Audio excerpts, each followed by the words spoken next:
So Dolby, if you say Dolby, right, the only things that recall in my mind is cinema. Means you have this ball keep jumping around and say, it's all around you. That is the only things that I remember about Dolby. Is the cinema, if you like to have a best audio quality, the cinema must use Dolby technologies. For the movie creator must use Dolby so that we can have the most realistic sound, like you are in the scene. The bomb just shoot from left to right, you will hear from the left to right kind of thing. Yeah, so this is what I understand about Dolby. But you also can understand from a creator point of view how Dolby have inspired creator to create a more realistic scene, more immersive feeling when they are like watching movie, playing games and stuff like that. Dolby started by this founder called Ray Dolby. He has passed, but he started this company in 1965.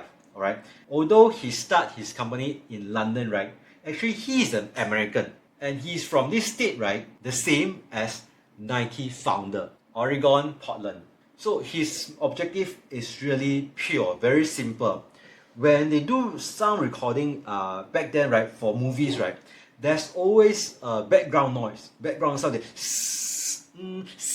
kind of background noise, right? So this background noise, right, if you are watching a movie, right, it's very annoying one. It's like, so Dolby comes with technologies to silence off this, means they have a cleaner voice. So this is how it all started. And after which, other than the Dolby sound, right, so they also have Dolby Vision that we'll talk about. I always thought Dolby is just in cinema.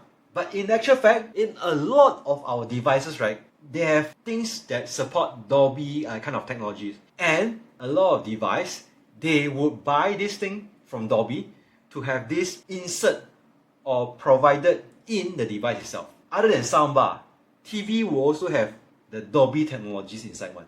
If your TV, right, doesn't have this Dolby technology inside, right, even you plug in your soundbar, right, you cannot play Dolby surround sound. Your TV need to have that, so that when they output to soundbar, right, your soundbar also have that technology, right, then only they can blast out in the Dolby Atmos kind of technology. Dolby doesn't manufacture anything. Dolby is just providing technologies. Guess what is their gross profit margin? 90%. Their gross profit margin is above 90%. Crazy. Why? They are doing licensing business. All the TVs, every TV that you sell, or every soundbar that you sell, every PC that you sell, there's Dolby power inside, right? They will get royalties. So if you don't know whether or not your phone have this, right? So for example, Apple iPhone, right? You go to your music, you click on setting, you go to music, right? There's this Dolby Atmos that you can switch on and switch off. So once you switch on, right, your speaker or your earpiece have this Dolby technology, right? Likewise, if you are on like Android phone, right, you go to there's this Dolby Atmos on your screen if you have this. Or not, you can just go to like and you can choose Dolby Atmos for gaming as well. I didn't know until I checked this company out. So primarily they have this IP licensing business, and this is the two main technologies that they have: Dolby Atmos and Dolby Vision. So Dolby Atmos is the audio one.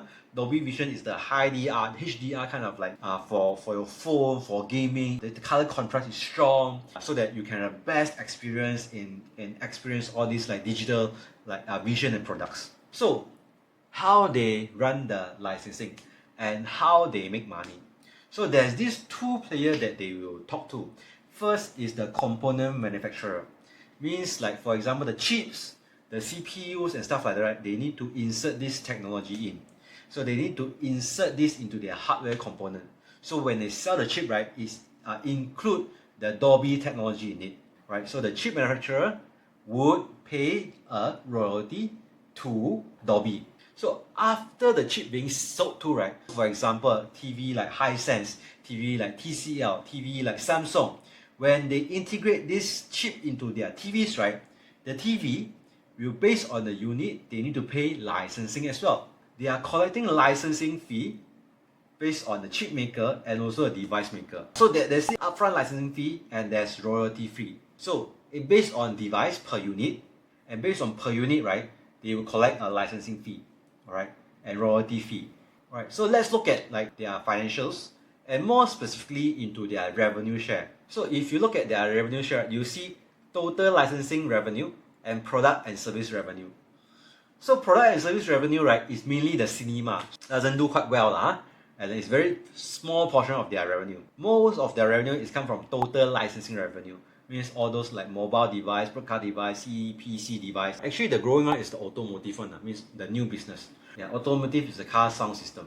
So they just break into a new product segment. I also wonder they got any competition. But I haven't went to it yet. So 1 point something billion so-called like revenue, alright, doesn't grow. And then the cinema segment also doesn't grow. But every single year, look at their cash flow for operation. I will not take the 400, around 300 million to 400 million cash flow just come in. Remember, their profit margin, gross profit margin is 90%. Their net profit margin is close to 20, right? So that's why it translates to cash. There's like cash from dividend, and then they repurchase. So you see that they are doing these two things. So there's some concern that raised. So right now the electronics is going down. So because in the end they make from electronics, right? So there's electronics, they're going down. Are they facing a headwind? If market is going down, people are not buying new device, then your revenue will get affected as well. So they say that okay, yes, there's softness in mobile segment, but there's growth in the business as well. Yeah. So their shipment is still growing. And then there's ongoing concern with all these trade agreement. And then if there's opportunity to expand Dolby Visions, can they win the Chinese OEM? Right. So these are the things that they talk about. And this is the share price for the past 5 years. So their high is like 2011, like $100. Right now it's 72. But you have seen that their cash generation is very strong. High gross profit margin. Yeah. So if the growth is not there, you are not looking for dividends, this might not be the company that you are interested in. But if you are looking into the dividends, you are looking at a stable business, you are looking at like it's a licensing business. This one like license here, license there, and just collect money.